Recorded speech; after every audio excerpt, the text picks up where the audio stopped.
Enzo Recto, kalaban ang katiwalian at kasinungalingan, kakampi sa katotohanan at kabutihan.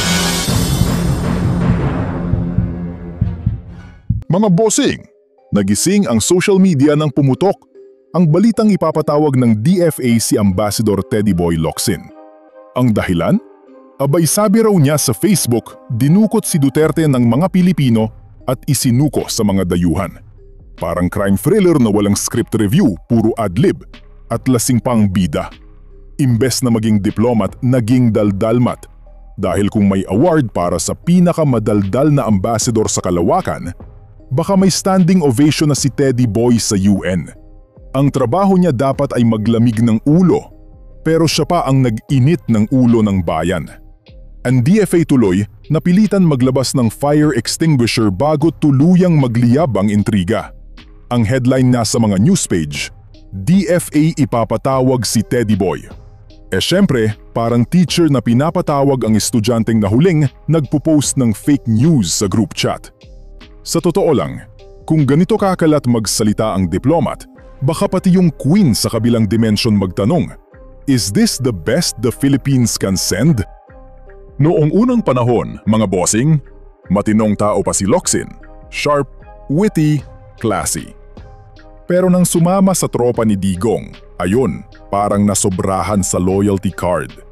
Dati siyang foreign secretary, ngayon, ambassador na lang. Parang demotion na may accent. Parang dating CEO na ginawang PR officer ng sarili niyang barkada.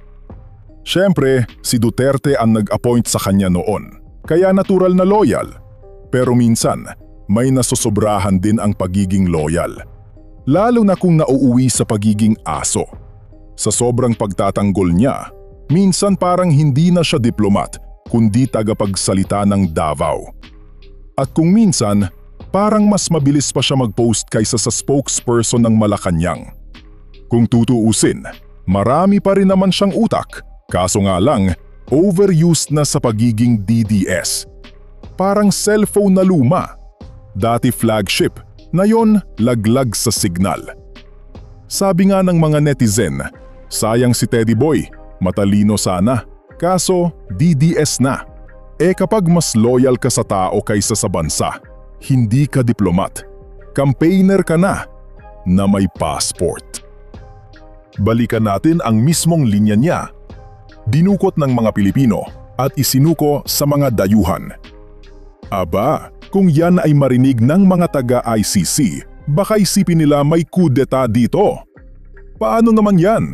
Parang binastos na niya ang sariling gobyerno. At sa social media pa, hindi sa diplomatic cable. Parang naglabas ng classified info sa Facebook memories. Sabi pa ni DFA Secretary Teresa Lazaro, tatawagan ko muna si Ambassador. Translation, oy, magpaliwanag ka kung anong pinagsasabi mo. Pero syempre, diplomat talk yan, kaya sinabing may dahilan daw siguro. Ang totoo, sinusubukan lang pigilan ng DFA na hindi tuluyang mapahiya ang bansa sa international stage. Kasi isipin mo ha, ambassador ka ng Pilipinas, tapos ikaw pa ang nagsasabing may pagdukot? Parang waiter na nagrereklamo sa customer tungkol sa sarili nilang restaurant. Walang sense. Kung gusto ni Locsin ng telenovela, baka mas bagay siya sa Ang Probinsyano, The Diplomat's Edition. Hilala naman nating lahat, si Digong, master ng loyalty test. At mukhang si Teddy Boy, umasa with flying colors, hanggang ngayon may collar pa rin ng DDS. Parang aso na kahit pinalipat ng amo sa ibang bahay, bumabalik pa rin sa dating gate. Kaya kahit ambassador na ng UK, dala-dala pa rin ang Davao accent ng katapatan. Hindi masamang maging loyal, pero kapag sobra, nagiging delikado. Kasi kung lahat ng post mo ay panig sa isang dating pangulo, baka nakakalimutan mong may bago ka ng boss, si PBBM. Tuloy, imbes na representasyon ng Pilipinas, nagmumukha kang spokesperson ng Team Duterte Rewind 2020 edition. Sabi nga ng mga analyst, Hanggang kailan magiging ambasador ng nakaraan si Teddy Boy? Tama. Kasi kung hanggang ngayon, buhay pa rin sa kanya ang mga eko ng nakaraang administrasyon, parang ex na hindi maka-get over. Lahat ng post may hugot, lahat ng status may pasaring, lahat ng issue may "Digong is innocent" caption. Hindi rin nakatiis si Attorney Jesus Falsis. Diretsong panawagan, alisin si Locsin. Kasi nga naman, paano mo ituturo sa mga diplomat ang etiquette kung mismong ambasador mo ang lumalabag? Parang principal na late lagi sa flag ceremony. Sabi pa ng netizens, kung si Locsin diplomat, kami na lang mag-apply. Mas marunong pa kami mag-pronounce ng diplomacy. Delikado yan mga bossing. Kasi bawat salita ng ambasador ay parang official statement ng bansa. Isang maling linya, isang gulo na naman sa international relations. Kung sinasabi niyang may pagdukot, baka isipin ng ibang bansa may hostage crisis tayo. Ang totoo, may crisis nga. Pero sa consistency ng kanyang logic. Kaya kung may career diplomat na naghihintay ng chance, ito na yung perfect slot. Bigyan na lang ng chance yung mga taong may disiplina at hindi keyboard warrior. Kasi kung si Locsin, mas nauna pa mag-post bago mag-isip, baka ang foreign policy natin ay masulat na lang sa comment section ng Facebook. Ang trabaho ng ambassador mga bossing, simple lang. Represent your country, not your idolo. Pero kay Teddy Boy, parang baliktad. Represent your idolo kahit masira ang bansa.